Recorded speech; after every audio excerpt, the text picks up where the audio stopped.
So good morning everyone. Now this is the third lecture on the same topic we are starting. You know, हम लोगों ने पहला chapter शुरू किया है आपके बायोलॉजी का. मैंने बताया ये 12वीं का टॉपिक है, 11वीं का नहीं. ये 12वीं के एनसीईआरटी बुक का पहला चैप्टर है, रिप्रोडक्शन इन ऑर्गेनिज्म. और हमने कहा इस पे एक क्वेश्चन आएगा या फिर 2 क्वेश्चन आएंगे, पर ये बेसिक टॉपिक है for the remaining chapters in reproduction unit. आगे सुनो हमने क्या कहा था. पहले हमने रिप्रोडक्शन का मीनिंग बताया, रिप्रोडक्शन का सिग्निफिकेंस बताया, माने उसका महत्व क्या है. और उसके बाद ये कहा कि रिप्रोडक्शन की मेथड्स, तो जितने भी तरीके हैं अगली पीढ़ी को जन्म देने के. रिप्रोडक्शन माने अगली पीढ़ी को पैदा करना जो पेरेंट जैसी होगी. तो जो भी तरीके हैं, फिर वो बडिंग हो, जेम्यूल फॉर्मेशन असो, फ्रैगमेंटेशन असो, स्पोरुलेशन असो, तो सारे तरीके जो है वो 2 कैटेगरी में पड़ते. रिप्रोडक्शन एक तो एसेक्शुअल असेल, नाही तर मग सेक्शुअल असेल. फिर हमने एसेक्शुअल रिप्रोडक्शन को पूरा किया. तो what is the summary of asexual reproduction? तो reproduction in which neither the gametes are formed nor fertilization or syngamy occur is asexual reproduction. And the details of asexual reproduction we already completed. अब मैं उसको revise नहीं करूंगा क्योंकि आपके पास video है, उसमें आप देख लोगे.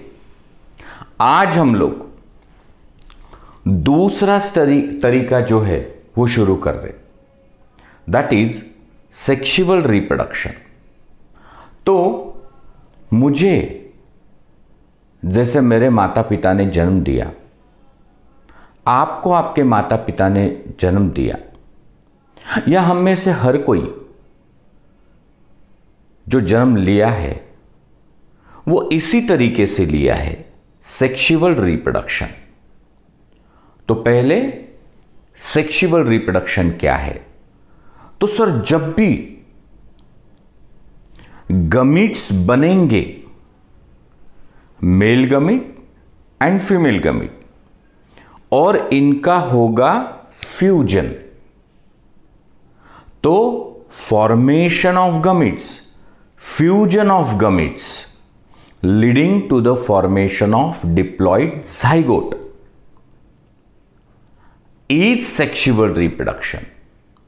कोई प्लांट हो या एनिमल हो, अगर वो अगली पीढ़ी को पैदा करने के लिए गमीट बनाए और उसका फ्यूजन हो leading to the formation of zygote, तो उसे कहते सेक्सुअल रिप्रोडक्शन. तो जैसे हमारी माता से ओहम बना, अ फीमेल गमीट, पिता से स्पर्म बना, अ मेल गमीट, और फिर एग एंड स्पर्म फ्यूज हुए, दैट इज फर्टिलाइजेशन. और फिर हमारे आपके जीवन की पहली सेल बनी zygote, और फिर उस zygote से एम्ब्रियो बना और फिर यंग वन बना. तो ये तरीका है सेक्सुअल रिप्रोडक्शन. अब हमारे पहले लेक्चर में हमने वो 9 फीचर्स देखे थे, सेक्सुअल रिप्रोडक्शन के फीचर्स. अब उसको याद करो. जो होनहार बच्चे होंगे, जो एक बार वीडियो देखने से संतुष्ट नहीं होते होंगे, उसको 2 बार 3 बार देखते होंगे, हर चीज को सुनते होंगे, नोट्स में से पढ़ते होंगे, जो फोकस्ड है, जिन्हें पता है कि ये चीजें हमें हमारे मेडिकल करियर की ओर ले जाती है, उनसे मैं कह रहा हूं कि आप वो 9 फीचर्स को याद करो. तो सर पहला, गमीट पार्टिसिपेट, गमीट भाग घेतील. सिनगॅमी और फर्टिलायझेशन अकर, मतलब वो दो गमीट्स जो है वो फ्यूज होंगे. मियोसिस ऑकर्स, क्योंकि गमीट्स हैप्लॉइड बनाने हैं और ऑर्गेनिज्म जनरली डिप्लॉइड रहता, तो इसलिए मियोसिस होना जरूरी है. तो gamete participate, fertilisation occur, meiosis occur. चौथा, the parent and their offspring are not exact copies and the offsprings produce from same parents are again not same 100% genetically, morphologically. They show variation.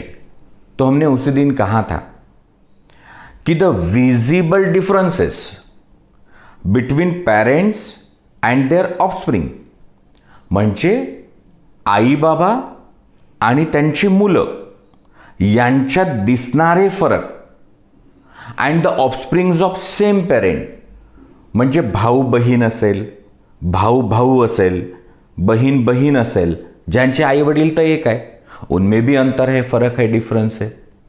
तो जब भी होगा sexual reproduction, variation तो आएंगे. तो इसमें variation, clones can not be produce, ये 5वां फीचर है. सेक्सुअल रिप्रोडक्शन से क्लोन्स नहीं बनते, वो एसेक्सुअल से बनते हैं. हमने आपको क्लोन की व्याख्या भी बताई थी. सो प्रोजेनी म्हणजे next generation of a single parent produce by asexual means is called as clone. मैंने याद करो आपको गुलाब के पौधे का उदाहरण भी दिया था. तो यहां मात्र सेक्सुअल रिप्रोडक्शन में क्लोन नहीं बनते. तो gamete takes part, fertilisation occurs, meiosis occurs, there are variation, clones are not formed. Sexual reproduction is very complicated process. Organism first grow till maturity. मतलब किसी का जन्म होने के बाद पहले उसकी ग्रोथ होगी, वो मैच्योर होगा. फिर सेक्सुअल मैच्योरिटी पे उस पे कुछ चेंजेस आएंगे, physiological changes, that we will discuss. तब जाके उसमें गमीटोजेनेसिस होगा, माने गमीट फॉर्मेशन होंगे, गमीट्स फ्यूज होंगे, जाइगोट बनेगा, एम्ब्रियो बनेगा. It's very complicated process, it's a slow process. ये प्रोसेस स्लो प्रोसेस है. तो gamete participate, fertilisation occur, meiosis occur, no variations, clones are not formed. It is complex process, it is slow process. Next, इसमें अगर variations आते तो there is a scope in evolution. Her generation पहले generation से बेहतर होगी. आसान भाषा में हम ये कह सकते कि हम लोग हमारी माता पिता की जनरेशन से या दादा दादी नाना नानी जनरेशन से बेहतर है. So evolution occurs. And the last, it is mostly by parental. यहां दो पेरेंट्स होते हैं. One who produces a male gamete is a male parent.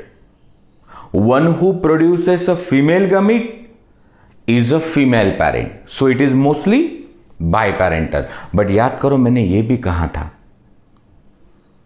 कि जरूरी नहीं कि हर बार सेक्सुअल रिप्रोडक्शन को दो ही पेरेंट लगते. It may B uniparental also. मैंने उदाहरण भी दिया था कि आपके आंगन में आपने मटर का बीज बोया, म्हणजे अंगणात आपण वाटाण्याचं बी लावलं, तो पहले पौधा बड़ा होगा और फिर उसे फूल आएगा, और उस फूल में जो एंड्रोशियम है it's a male sex organ, और उसी फूल में जो गाइनोशियम है it is a female sex organ. तो एंड्रोशियम ने कहा हम मेल गमीट देंगे, गाइनोशियम ने कहा हम फीमेल गमीट देंगे। मतलब एक ही फूल में या एक ही प्लांट कर रहा है सेक्सुअल रिप्रोडक्शन, और फिर पॉलिनेशन होगा, फर्टिलाइजेशन होगा, ओवरी फ्रूट बनाएगी, ओव्यूल सीड बनाएगा, और सीड से नया पौधा बनेगा।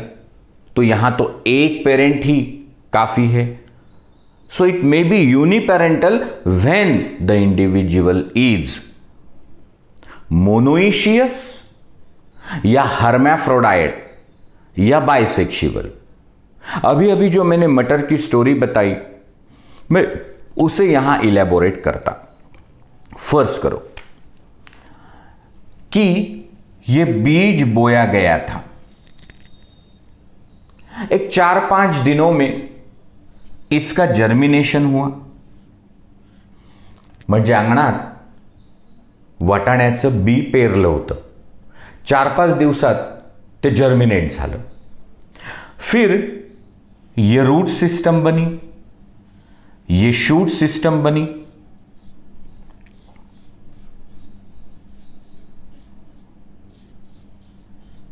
और करीब करीब 2-2.5 महीने हो गए।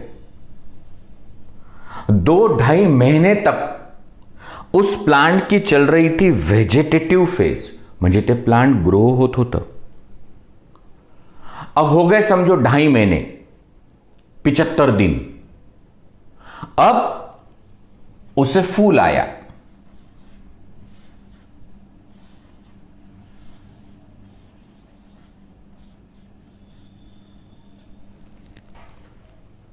ढाई महीने के बाद उसको फूल आया। जेव्हा त्याला फूल येतं, समजायचं की आत्ता त्याची कंप्लीट झाली व्हेजिटेटिव्ह फेज, म्हणजे ग्रोथ झाली। आता करायचं रिप्रोडक्शन, म्हणून त्याला फ्लावर आलं। अब ये एंड्रोशियम, ये gynoecium, the flower is bisexual. यहां एंड्रोशियम ने पोलन्स बनाए, ये गाइनोशियम के अंदर ओव्यूल है। अब हुआ pollination, transfer of pollen grain from anther to receptive stigma is pollination. फिर हुआ फर्टिलाइजेशन, और फर्टिलाइजेशन के बाद आप जानते, आपको 10वीं में था, ये जो ओवरी है, so this ovary becomes a fruit, और अंदर जो ओव्यूल्स थे, द ओव्यूल बिकेम सीड्स। आता ही वाटाण्याची शेंग आणि हे वाटाण्याचे दाणे, बघा एकच तर प्लांट आहे, त्यांनी केलं सेक्सुअल रिप्रोडक्शन। अब जिस दिन ये फल्ली क्रैक होगी, फूट जाएगी, तड़क जाएगी, और ये बीज गिर जाएंगे।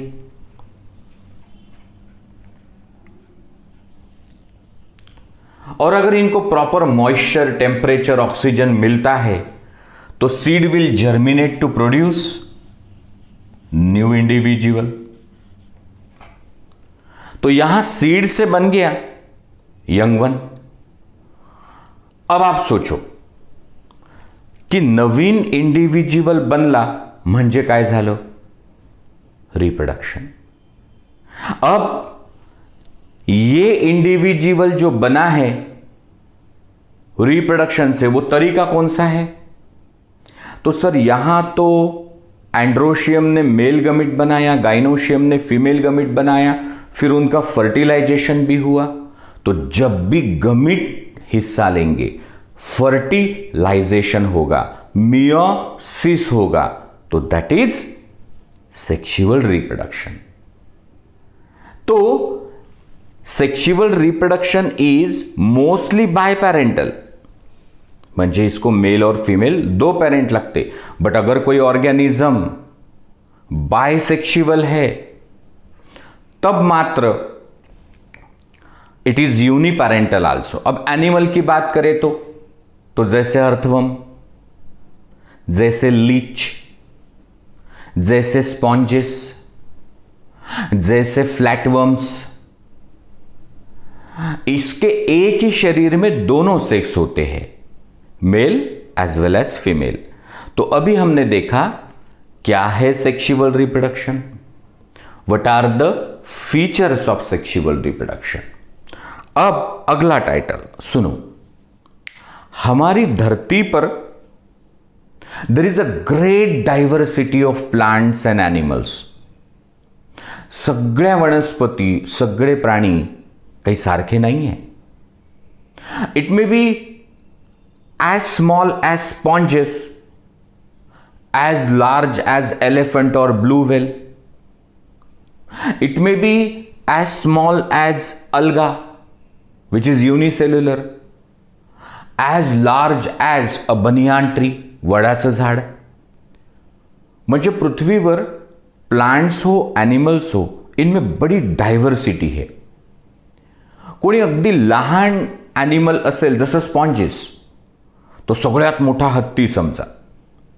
छोट्यात छोटं प्लांट असेल अलगा, मोठ्यात मोठं प्लांट असेल समजा वडाचं झाड, बनियान ट्री, बरगद का पेड़।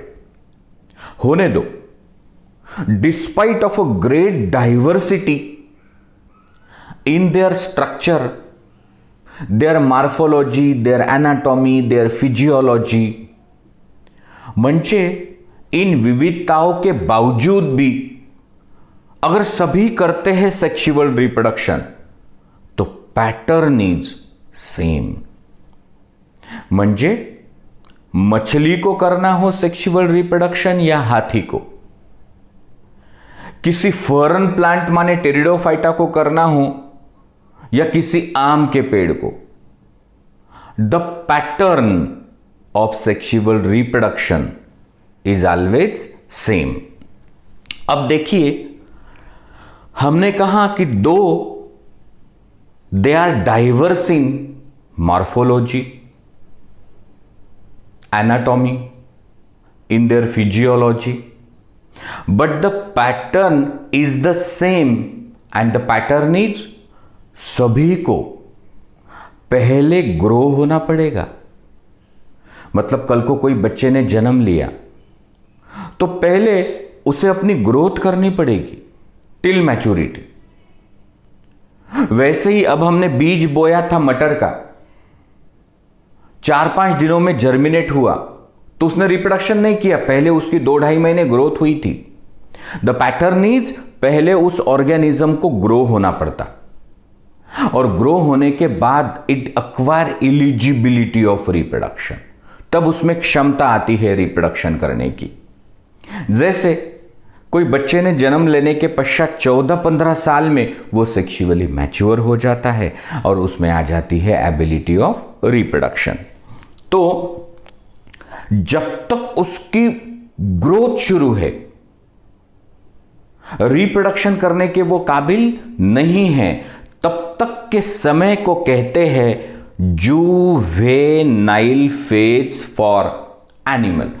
उदाहरण लो, आपका एक ऑब्जर्वेशन लीजिए की शेतकरी दादाकडे एखादी गाय आहे आणि गायीने बछड़ा दिला। अब कम से कम 2-2.5 साल वो बछड़े की होगी ग्रोथ, किंवा एखादा पेट डॉग असेल, पाळलेला कुत्रा असेल आणि त्या फिमेल डॉगनी पपीज दिले, छोटे छोटे कुत्ते के बच्चे दिए। अब वो बच्चों को पहले होना पड़ेगा ग्रो, तो this growth period till the eligibility of reproduction is achieved is called as juvenile phase for animal and vegetative phase for plants। तो देखो, उदाहरण से चीजें आसान होती है। इंसान के केस में, म्हणजे आपल्या बाबतीत जन्म झाल्यानंतर 14-15 वर्ष लागतात सेक्शुअल मॅच्युरिटी यायला, that is a juvenile phase which is varying for different animals. जैसे कोई चूहा होगा तो उसकी जुहेनाइल फेज कुछ 40 दिन की होगी. कोई हाथी होगा जिसकी जुहेनाइल फेज 17 साल की हुई. इंसान जिसकी जुहेनाइल फेज 15-16 साल की होगी. तो this is varying for different animal species. Vegetative phase, तो ये जो ड्यूरेशन है कि from birth to sexual maturity for plant, it is called the vegetative phase. It also varies from plant species to plant species. Practical करो. आंगन में मटर का बीज बोया तो उसको फूल कब आया? तो सर आफ्टर 2.5 months. तो that was a juvenile, I am sorry, vegetative phase. So for pea plant, मटर, वाटाणा 2.5 महीने की है वेजिटेटिव फेज. अब उसी आंगन में आम का बीज बोया, आंब्याची कोय पेरली, तो मला सांगा 2-2.5 महिन्यात त्याला फुलं येतात का हो? नाही, कम से कम 3-4 साल लगेंगे. That is a vegetative phase. It varies from animal to animal, plant to plant. अब हमने कुछ टिपिकल एग्जाम्पल्स देखने हैं. जैसे आपके खेत में कोई आम वृक्ष है जो 5 साल पहले आपके पिता ने लगाया था, तो इस साल उसको आम के फल लगे 5 साल के बाद. तो 5 साल तक क्या थी? वेजिटेटिव फेज थी. अब उसकी रिप्रोडक्टिव फेज आ गई, उसको फल लग गए. अब उसको हर साल दिसंबर जनवरी में फूल आएंगे और अप्रैल मई में फल आएंगे हर साल. पर ऐसी कुछ प्लांट स्पीसीज है, यहां ध्यान दीजिए, जिनको जीवन में एक ही बार फूल और फल आते हैं. म्हणजे अशा काही वनस्पती असतात ज्यांना आयुष्यात एकदाच फक्त फुलं आणि फळं लागतात. जसं आंबा आपण पाहिलं, त्याला दरवर्षी आंबे येते. जामुन है, उसको हर साल जामुन आएंगे. पेरू, गुआवा है, उसको हर साल पेरू आएंगे. But bamboo, it flower once in a life after some 50 to 100 years. ये एक बार नीट क्वेश्चन रहा. हा एकदा नीटचा प्रश्न होता की बांबूला आयुष्यात एकदाच फुलं येणार आणि ते कधी येणार? 50 वर्षानंतर किंवा 100 वर्षानंतर. and it produces large number of seeds and it dies. वैसे ही one interesting example, and that is नील कुरंजी. नील कुरंजी. सो ये जो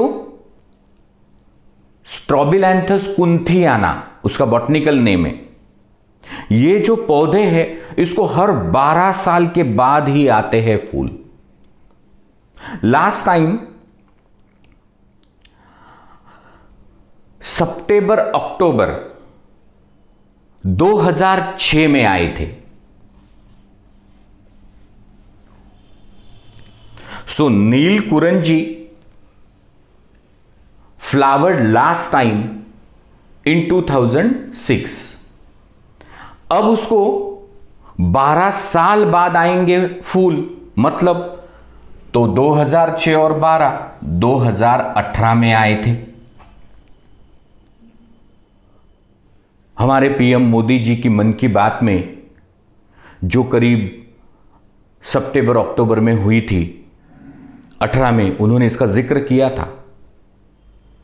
तो ये 2018 में इसको आए फूल. अब 12 साल बाद मतलब कब आएंगे? 2030 में आएंगे।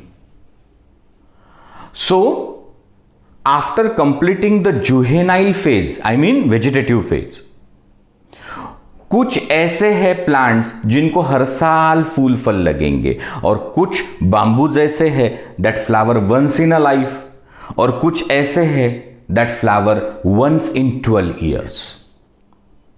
There is a great diversity in sexual reproduction. Now हम लोग कुछ फिजियोलॉजिकल चेंजेस की बात करेंगे एनिमल्स में। देखिए, जब कोई लड़का या लड़की जन्म लेती है और 14-15 साल उनकी होती है ग्रोथ, इसे हमने कहा जुवेनाइल फेज।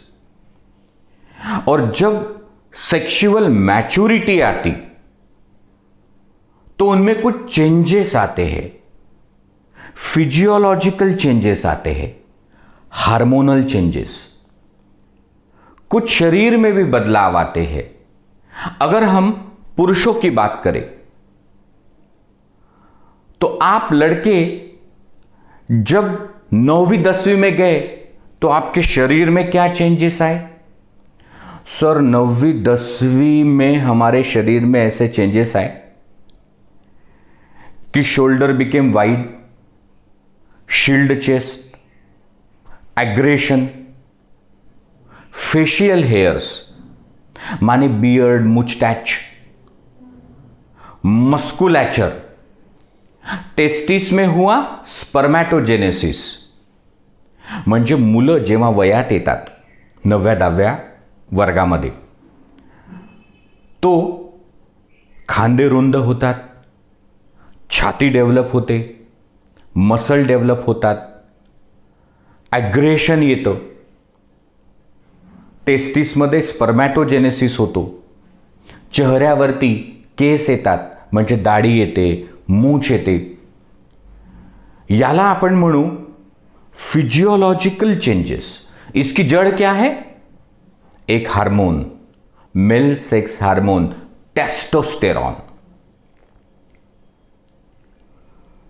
जो टेस्टिस देता है, और उसी टेस्टिस में होता है स्पर्मैटोजेनेसिस। तो ये टेस्टोस्टेरॉन का एक साइड इफेक्ट भी है, and that side effect is चंचलता, लहरीपना, मूड स्विंग्स। बट हमें करियर बनाना है तो हम लोगों का मन स्थिर होना चाहिए और फोकस होने चाहिए विचार कि हर लाइन फ्रॉम एनसीईआरटी, हर चीज जो सर बताते वो हमारे काम की है। अब बच्चियों की बात करें, हमारी बच्ची या बालिका जब जन्म लेती है उसके बाद 14-15 साल के बाद उनमें भी आते हैं कुछ फिजियोलॉजिकल चेंजेस। ईस्ट्रोजन नाम के हार्मोन की वजह से ब्रेस्ट डेवलप होते, ब्रॉडनिंग ऑफ द पेल्विस होता है, no facial hair, high pitch voice, और मेंस्ट्रुअल साइकिल जिसको मैं आगे बताऊंगा वो शुरू हो जाता है। It is because the changes that occur in pair of ovary and wall of uterus which is repeated in every month. menstrual cycle म्हणजे माता भगिनींच्या ओव्हरीज मध्ये आणि यूट्रस म्हणजे गर्भपिशवी याची अंदरुनी एक वॉल असते एंडोमेट्रियम, याच्या दर महिन्याला येणारे चेंजेस त्याला आपण मेंस्ट्रुअल साइकिल म्हणतो। तो ऐसे कुछ चेंजेस आते हैं एट मैच्योरिटी। अब कुछ दूसरे एनिमल की बात करेंगे, जैसे रेप्टाइल्स माने छिपकली, हाउस लिजर्ड, क्रोकोडाइल मगरमच्छ, टॉर्टॉइस कछवा, कैलोटस गार्डन लिजर्ड, फ्रॉग मेंढक, बर्ड्स पंछी, इनकी जब खत्म हो जाती है जुवेनाइल फेज म्हणजे ग्रोथ फेज, और शुरू होती है रिप्रोडक्टिव फेज। तो ये ओवीपैरस है, ये अंडा देते हैं, और अंडा कंटिन्यूअस नहीं देते, इट इज सीजनल। मतलब कि हमने नेचर में एक ऑब्जर्वेशन किया, हमने नेचर में ऑब्जर्व किया कि कोई पंछी है, वो हर साल अगस्त में अंडे देता है, बाकी साल भर नहीं। तो उनका एक मिलन का समय होता है, साल भर वो अंडे नहीं देते हैं, कंटिन्यूअस नहीं देते हैं। तो मोस्ट ऑफ द वाइल्ड और natural animals does the reproduction seasonally, त्यांचा एक मिलन काळ असतो। So that is called seasonal breeders. But अब यहां एक क्वेश्चन है, जिनके दिमाग में क्वेश्चन आया कि सर अभी अभी आपने कहा कि पंछी जो है वो साल भर अंडे नहीं देते हैं, उनका एक समय होता है। जैसे हमने एक पंछी को नोटिस किया है जिसने अंडे अगस्त में दिए थे, पर सर मुर्गी क्यों साल भर अंडे देती है? एक अच्छी मुर्गी 210 अंडे देती है 365 दिनों में। तो ये कंटिन्यूअस ब्रीडर क्यों है? That is different thing. इंसान ने कमर्शियल यूज के लिए उन बर्ड्स को एक्सप्लॉइट किया है, मतलब हमारे फायदे के लिए। The birds which are kept in captivity, म्हणजे ज्या कोंबड्या वागवलेल्या असतील पोल्ट्री फार्मवर, त्यांना आपण मॉडिफाई केलंय। तो सर नेचर में कोई जो अंडा रहता है किसी पंछी का, उसमें उसका बच्चा रहता है जी। तो ये जो मुर्गियां अंडे देती है साल भर, क्या इनमें बच्चे नहीं होते? नहीं, it is a modification, that is a different thing. और इसीलिए कुछ लोगों का यह दावा भी है कि मुर्गी के अंडे में अगर कोई जान नहीं है तो वो वेजिटेरियन अंडे है, पर हमको उसकी डेप्थ में नहीं जाना है। यह बात तय है कि उसमें कोई बच्चा नहीं है उसका, बट वो कंट्रोवर्सी में हमको नहीं जाना है, हमें हमारे सिलेबस पे फोकस करना है। तो हमने कहा कि birds and some other animal like reptiles, amphibians, मछलियां भी, पाइसेस भी, दे आर सीजनल। वो पर्टिकुलर सीजन में ही अंडे देती है। जैसे मछलियां बारिश के मौसम में अंडे देती है, वो हम आंखों से नहीं देख सकते।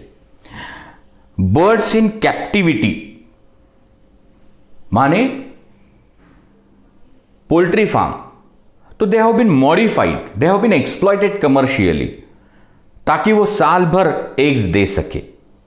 अब हमें बात करनी है कि females of placental mammals shows cyclical changes in pair of ovary, in wall of uterus and the accessory ducts।